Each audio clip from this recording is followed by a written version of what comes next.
نور مقدم کیس عبوری چلان میں ملزم کے والد سے متعلق نئے انکشافات سامنے آ گئے۔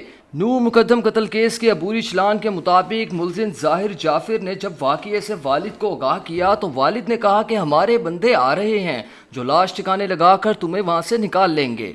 30 نیوز کے مطابق اسلام آباد پولیس نے ایڈیشنل سیشن جج عطا ربانی کی عدالت میں 9 ستمبر کو نور مقدم کیس کا عبوری چلان پیش کیا تھا، جس کی تفصیلات منظر عام پر آ گئی ہیں۔ عبوری چلان میں کہا گیا ہے کہ کیس میں 12 ملزمان کے خلاف شہادت و ثبوت ہے۔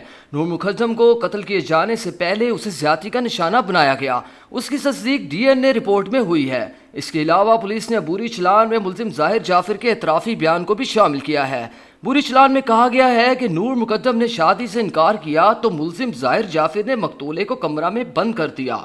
اس نے چوکیدار کو ہدایت کی کہ گھر میں کسی کو اندر نہ آنے دے اور نہ ہی نور مقدم کو باہر جانے دے۔ ملزم نے نور مقدم کو قتل کر کے اس کا سر دھڑ سے الگ کر دیا اور دوسرے کمرے میں چھپا دیا اس کا موبائل۔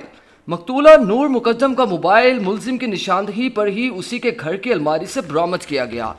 عبوری چلان میں پولیس نے کہا ہے کہ اگر ملزم کے والد ذاکر جعفر بر وقت پولیس کو اطلاع کر دیتے تو نور مقدم کے قتل کو روکا جا سکتا تھا۔ انہوں نے اس معاملے میں اپنے بیٹے کی مدد کی۔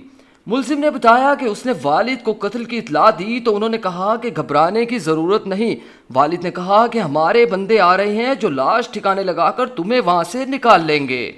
پولیس نے موقف اختیار کیا ہے کہ تھراپی ورکس کے ملازمین نے بھی قتل کی واردات کو چھپانے اور شہادت ضائع کرنے کی کوشش کی۔ تھراپی ورک کے زخمی ملازم امجد نے وقوع کے اندراج بھی نہیں کرایا اور میڈیکل سلپ میں روڈ ایکسیڈنٹ لکھوایا۔ چلان میں شامل ملزم ظاہر جعفر کے بیان میں بھی کہا گیا ہے کہ اس تھراپی کا ورکس کے امجد محمود کے ساتھ غلط فہمی میں جھگڑا ہوا تھا۔